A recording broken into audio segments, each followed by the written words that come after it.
Now excited to be joined by a very special guest. It is ESPN's David Hale. David, last week you did something that I bet plenty of people listening to this have almost done on accident, but never quite gone the full 24. Explain the premise, the origins of spending 24 hours in a Bucky's with the bet that you lost, the experience, the whole deal. Yeah, yeah, I did not do this of my own volition, much as it might have been something I would have been stupid enough to do at some various point. I have a ongoing bet with my colleague Andrea Adelson at ESPN, going way back to our days when we were both doing the ACC blog, which is a thing that anyone under the age of 30 doesn't remember. But we would pick ACC game. You'd have picks every week. And used to be, it was just our picks went online and everybody could keep track of them. And then when they got rid of the blogs, we just started having our own little competition between the two of us.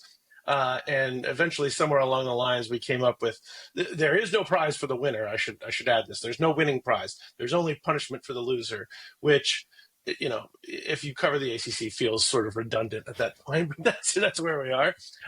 So anyway, this year we allowed what I think is sort of the Mensa of social media, which is my Twitter followers, to decide what the punishment would be. They send in a ton of different ideas. We narrowed it down to 4, put them out for a vote because that's 4 is the limit that Twitter allows.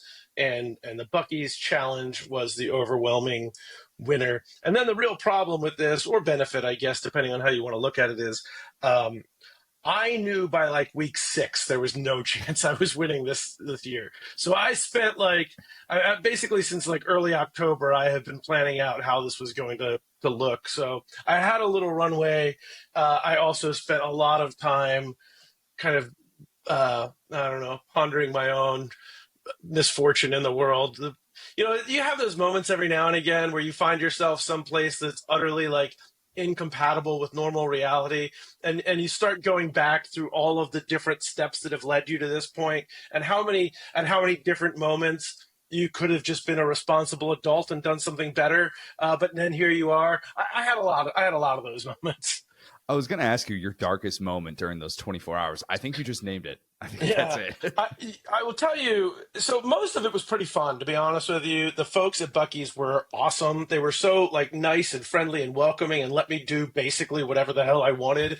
Um, but there, like 3 a.m. at a Daytona Beach Bucky's you don't want to find yourself there via losing a bet or just coincidentally. Like no one is there because they made the right choices in life. They're there for various bad reasons. Even if it's just, I needed gas in Daytona Beach at 3 a.m., you've made some bad choices. So anyway, there was a point, like as I'm getting sort of delirious and I didn't sleep at all, where they play just terrible country music throughout the entirety. Like there's, like you don't notice it because there's such a hum inside Bucky's all the time because there's so many people. But when it starts to die down in the middle of the night, you start to hear the music and think, boy, this is terrible, terrible country music. And then there reached a point where I was like, I feel like all these songs might be about me. And and it was really like the more I hear them, it's all about like just bad decision making and finding yourself in a terrible spot you can't get out of. Um, and then we had a camera crew with us for much of this, but they were lucky enough to go home at night and go to sleep. And then they came back at like 7:15 in the morning, and one of the camera guys is like getting me like rigged up or whatever to do some TV stuff, and he's like, "Isn't it funny how much these songs all seem to reflect your experience right now?" And I'm like, "Thank you. I'm not a crazy person." Oh So my yeah, I think God. Bucky's can see into your soul is basically what I'm getting at. That's a fantastic takeaway. And I'm pretty sure I've been to that Bucky's and I know the vibe that you're describing. Now, I was there not at 3 a.m. and I was there during normal hours on the way up to what would have been like Savannah, driving from Orlando. I think that makes sense. Yeah. But yeah, I got to imagine you ran into college football fans. Did you have a college football encounter that you'll take with you away from this Bucky's experience besides the fact that Bucky saw into your soul? I don't want to be like take what was a very fun thing and turn it into a very serious thing because it was meant to be fun. I came away just in general like I need to start talking to strangers more. Like, I need to meet more people. I need to get outside of my comfort zone more. Like, I had such a great experience just like talking to anyone who was there. And like a big part of this, like, again, we had cameras there, so they were like, go make an ass out of yourself type of thing. So I was sort of forced into doing it. And almost every one of these interactions was rewarding at some level. But two college football ones that stood out. Number one, we went around just sort of like basically talking to random people who were pumping their gas there. And one of them was this dude who turns out to be cousins with Kai Robichaux, who is Boston College's starting running back the last couple of years and like helps train Kai. And I was like, I know Kai. I've talked to him several times. And so, we had like this bonding moment of like, what are the odds we run into, each other at a gas station? And then I was just taking selfies with people like right before I was getting ready to leave. And I see a woman wearing an App State T-shirt, and I live in Charlotte. And I was like, did you go to App? And she's like, no, my husband went to App. He actually played football there. And I was like, oh, that's awesome. And I was like, well, can I take a picture with you? And she's like, yeah, but take one with my husband too. So I took a selfie with him. And she's like, he was actually on the team that beat Michigan at the Big House. And I was like, wow, that's awesome. But like, I was getting ready to leave. Like, it was towards the end of my 24 hours. And so I'm being dragged in like 10 other directions. So I didn't actually get to talk to the guy, really. I just talked to his wife for a couple minutes. And so I posted the picture on social media. And Mike Flynn, who's the SID at Georgia Tech now, texted me and he's like, do you know who that was? And I was like, no. And it's like, he's like, that was the starting center on the team that beat Michigan. And he started as a true freshman because the two guys ahead of him on the depth chart got hurt in fall camp. His first start of his career as a true freshman went to the Big House and beat Michigan with App State. And I was like, well, shit, I wish I had talked to him for a little bit. All right, so what's the bet for next year? Because I think 24 hours in a Piggly Wiggly would be even more on brand for you. That's kind of the next iteration of this. Yeah. So, I did some thinking about this because had Andrea lost, which again, there was no chance of this by mid-October, but had she lost, like I feel like as a good human being as I am, I would have felt a little bit concerned about letting her stay in a Buc-ee's for 24 hours. And also like, I will not like that 24 hours has probably taken years off my life based on like the lack of sleep and the sheer amount of calories of sugar and beef that I consumed. So I feel like this year's bet, and we haven't decided yet. I don't know if we'll put it up to a vote this time, but it needs to be less about endurance and more about sheer embarrassment. So I think, it needs to be punitive, clearly. And I should say there was plenty of people out on the social media verse that did not find this punitive. They said, I would have loved to have done this. I don't know why this went to the loser. This is a winner's thing. So I'm taking suggestions. If anybody out there has some suggestions, I'm open to ideas. We're looking for something funny, embarrassing, something that theoretically we could put on TV without running afoul of the FCC, and that does not place anyone in any immediate danger, though long-term danger I'm more open to. Just the hill at Clemson, just 24 hours on the hill. Just everything you do, you're like, I'm on a hill. What is wrong with this? You can't sleep. But see, the problem, walking. Dabo would be out there the entire time with you, just talking your ear off. Like, he basically just hangs out there anyway, I assume. That's a good point. Let's talk some Clemson, because I feel like the pendulum has swung so far that it now feels like Clemson is probably more interesting than it's been since maybe like 2018, first year of Trevor Lawrence. Dabo's portal approach, I think we could say, has shifted just ever so slightly. But yeah.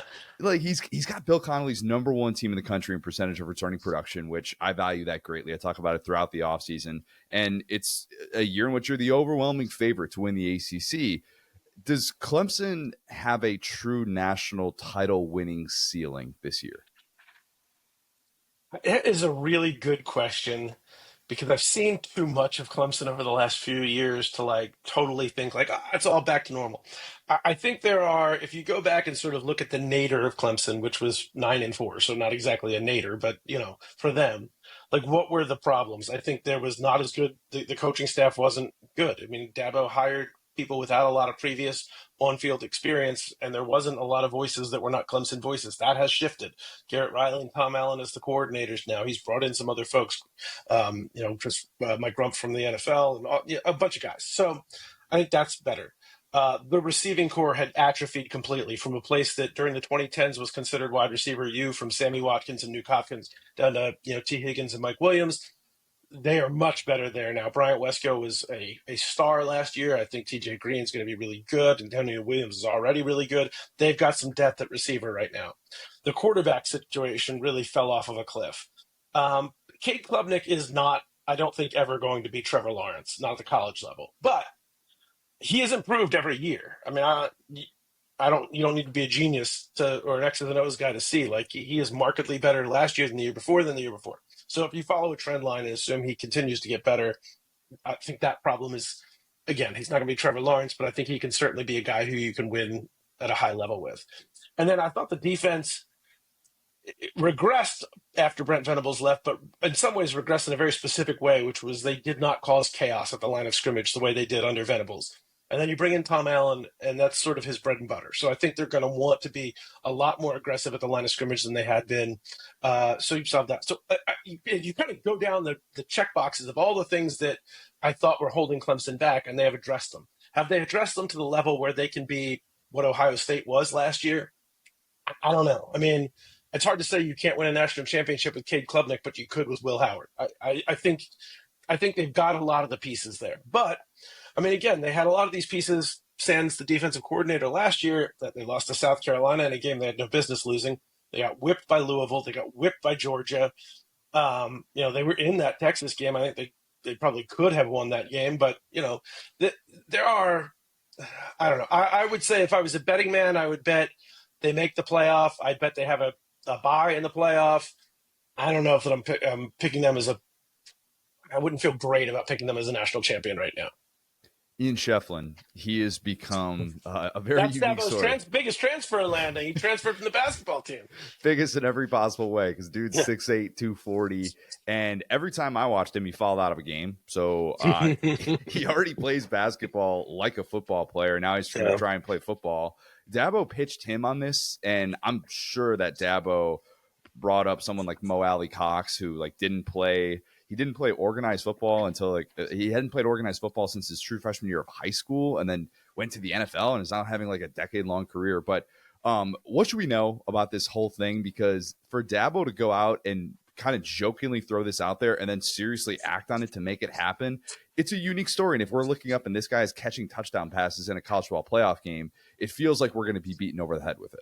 Yeah. So one, he does have the basic body type. It's funny. I was like, so what do you what's your size you're trying to get to for the season? He's like, well, I'm 240 right now. I'd like to be 240 at the start of the season, but I need to move that 240 around a little bit. He's got a basketball 240 body. He needs a football 240 body. And then, he clearly has, the arm length and all of that stuff. Like, Dabo saw this stuff, which is Dabo's not an idiot. Dabo loves an underdog story more than anybody has ever loved an underdog story. So I'm sure he sees that part of it. You mentioned Mo Alley Cox. That is actually somebody that Ian Shefflin reached out to prior to deciding on this and talked to him about it. But there's a pretty good, just around ACC schools. You got Tony Gonzalez, Julius Peppers, Charlie Ward, obviously, kind of Greg Paulus. There's a bunch of guys who have sort of done both with some level of success. So it's not out of the realm of possibility. I mean, Antonio Gates went from basketball player at Kent State to a Hall of Fame NFL tight end. So this is doable. And I think Dabo's, not an idiot. He sees the at least framework. One of the interesting things is Shefflin played football growing up until his freshman year in high school, and then gave it up to focus on basketball. One of his teammates that whole time coming up through Pop Warner into high school was Phil Maffa, who was the running back for Clemson the last 4 years. So I have no doubt that Phil has put in some words with Dabo, I saw him on the field. He looked pretty good. It's been a long time since the dude's been hit. Football at the college level is a lot different than playing, Pop Warner in Northwest Georgia. So I'm not going to predict this works out. I think it's still a long shot. But if you're Dabo, why not roll the dice? What if it turns out you've got the next Antonio Gates on your hands? Um, I think it'll be a fun story if it happens, and if it doesn't, everybody will forget about it in a couple weeks. At the very least, play him on some 12 personnel packages, and just kind of see what you have and say, dude, you're not going to call for a foul by going into Right. doing what you want to do. You can box out and you can get up and grab a ball. Like at the very least, you put him in the red zone and see what happens. Right. Like it's not, those body types don't come around very often. So even if you don't have a lot of like refined route running or blocking skills, there are packages you can put in for somebody who just looks like that. Dabo's clearly getting creative. It's one of the stories of the year in all of college football. He's still searching for his first New Year's Six bowl victory or playoff victory in the 2020s. The ACC as a whole is still searching for its first New Year's Six or playoff bowl victory in the 2020s. We're just passing the halfway mark of the decade. What's the biggest reason that drought exists? They haven't been that good. I mean, that's the long and short of it is they haven't been that great. But I mean, look, like would would they have had a chance to win some of these games if they hadn't had some of the opt-outs? Like I think back Carolina, the year they lost to Texas A&M. Like that was a really good North Carolina team that almost won that game as it is, and they played without like 5 starters that went on to play in the NFL. So I think some of it is just like the modern college football is that if you're not playing a big name game, like if you were in the Orange Bowl and that wasn't a playoff game, like I don't know how some of those guys didn't play. But most of it has just been like the ACC has not been great. Like Florida State has been down, and obviously you look at the big game that they could have played, that an injury ruined all of that. Clemson and SMU both had their chances last year. I mean, that ended up kind of a blowout, Penn State and SMU, but there was that pick six that Kevin Jennings threw, and one of just the worst decisions you'll ever see a college quarterback make. Like if that goes the other way and it should have been an easy first down, well, then you've got a whole different ball game. So the margins aren't big, but the ACC has regressed enough that the margins don't favor them right now. But again, I think Clemson can get there this year. I think Miami's going to be good this year. I'll tell you the team that I think has a chance to be very good this year that not a ton of people are talking about is Louisville. No. And they've slowly been building. They've done a really good job at the portal. Jeff Brom is a brilliant offensive mind. And then I think, he did a great job with Tyler Shuck last year to the point that he gets Tyler Shuck drafted in the second round. I think they might have a more talented quarterback in Miller Moss this year and surrounding him with more to work with in the skill positions and a really good offensive line. Louisville's a team that's going to be fun. They're going to put up points this year. Is Mike Norvell a dead man walking, or is the Thomas Castellanos Gus Malzahn reunion, I guess we can call it that, is that going to be enough to prevent FSU from forking over a $54 million buyout? I write our Saturday night column I try to write like sort of a humorous take on the Saturday of slate of games that runs late Saturday night, Sunday morning every week. And when they hired Gus Malzahn, when that news came out on a Saturday, I wrote a thing about it in that column, and I joked like this is the first step towards a Week 6 game where we talk about Thomas Castellanos, their new transfer quarterback, throwing 6 interceptions in a loss. And then, of course, they go out and get Thomas Castellanos. Like, it was so in the cards. I will say Castellanos fits the mold of a quarterback that Malzahn has had relative success with, from Nick Marshall, James Franklin, John Reese Plumlee, like those guys. He fits that mold. He is not Jordan Travis. He is not going to solve any major quarterback problems that Florida State has basically had outside of Jordan Travis since Jameis Winston was on campus. And I don't think he is the guy that you can win the ACC with.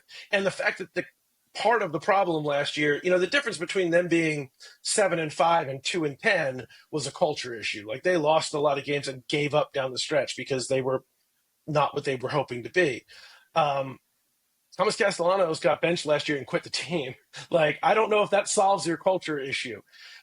So I have concerns. That said, you go look at Bill Connolly had a thing out last week looking at like luck-based metrics for teams and who has like, it was a perfect shitstorm for Florida State last year. Everything that could go wrong went wrong. So I think just sheer regression to the mean probably gets them to 6-6 this year. What saves Mike Norvell's job? I would say 6-6 probably doesn't. 7-5, you're probably having some unpleasant conversations. 8-4, he stays. That's kind of where I'm thinking their window is. Can they get to 8-4? I think it's entirely possible. Yes. I've been out since we heard that Gus was taking over the offense. I'll be honest. Yeah, Not a I mean, Gus guy.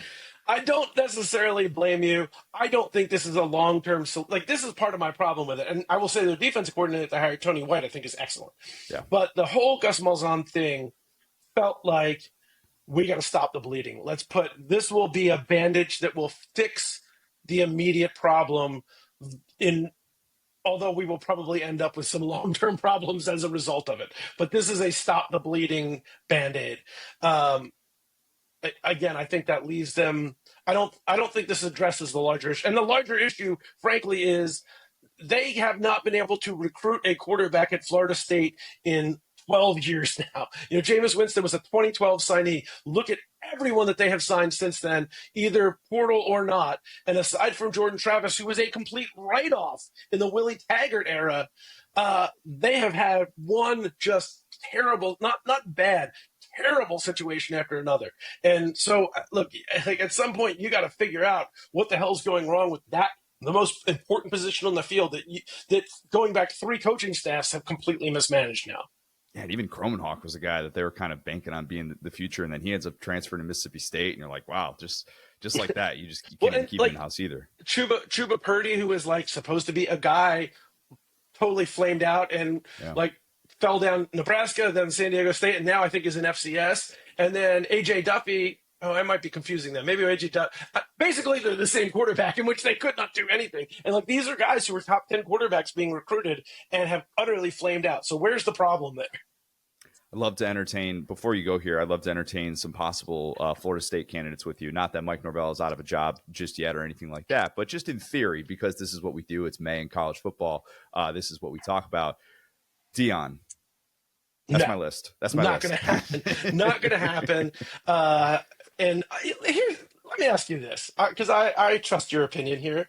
Are we sold on Deion? Like, did last year prove that Deion, he's good? We're good? We believe in Deion?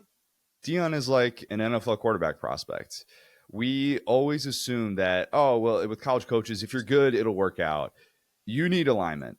If you don't have that right, perfect alignment, your variance can be all over the place. And I think there are a lot of situations where Deion would have gone to a few years ago and it wouldn't have worked out. Now, I think he's working out at Colorado. I think he's doing exactly what they could have hoped he would do.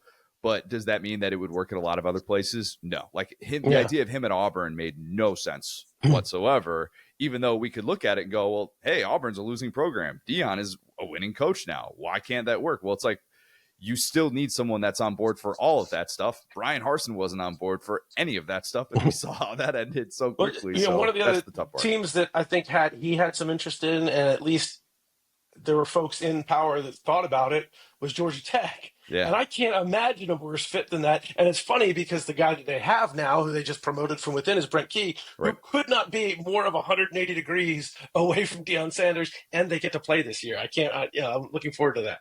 Matt Campbell, John Summerall, Kurt Signetti, and then the one that you have to throw in just because it'd be a coaching search would be Lane. But that would be like the actual list of what I think FSU would be really interested in if it got to that point. I concur. I think Summerall would be a really good fit there.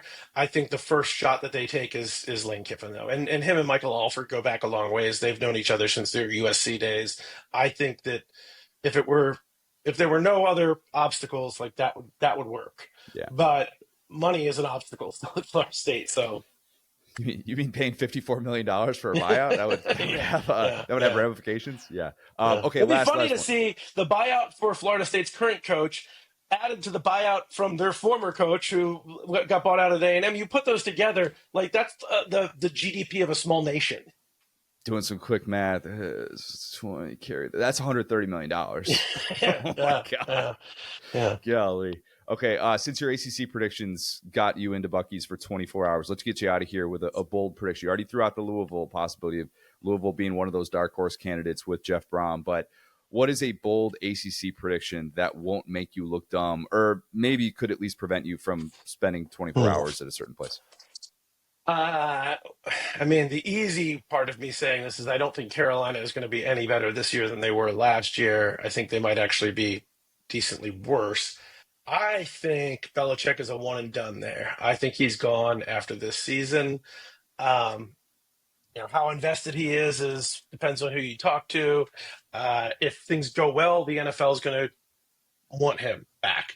If things don't go well, I think there's going to be enough push. Like people at Carolina didn't want him. Certain people at Carolina didn't want him to begin with.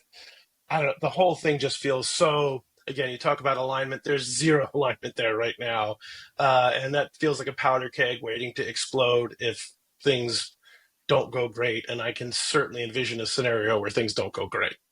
I mean, what's happened so far? It's been kind of, ho ho, nothing really Well, going on. and here's the genuine thing. Like, I'm not like a follow the celebrity scandal stuff. I frankly don't care about his girlfriend. Like, cool, you're dating a girl 50 years younger than you. Like, I get it. Like, we don't need to read between the lines there. I understand what's happening. Like, instead of focusing on the fact that he's letting her theoretically mismanage his media, like, who gives a shit about that? He's got two of his own kids, one of his GM's kids, Bob Diaco. Like, these are the people running his actual football team. Maybe we should talk about that because that feels like the nepotism that's problematic. You have just prompted me to go back down a Bob Diaco deep dive. And for those that know, you feel the strain. Somebody's going to understand that reference, and they're going to say, Bob Diaco, man, that's that. Not Jordan. We shouldn't be talking about her. Bob Diaco. That's the one that could be Bill Belichick's undoing.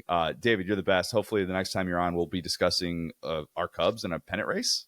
Is that? Hey, they somehow best run differential in the majors, tied for fourth in the NL for best record. I don't know. We'll figure out a way to screw this up. That just means the wins are coming. Even more wins are coming. They are facing good teams in the first part of the schedule. Good things are ahead. Really, really appreciate the time, man. Yep. Good to see you.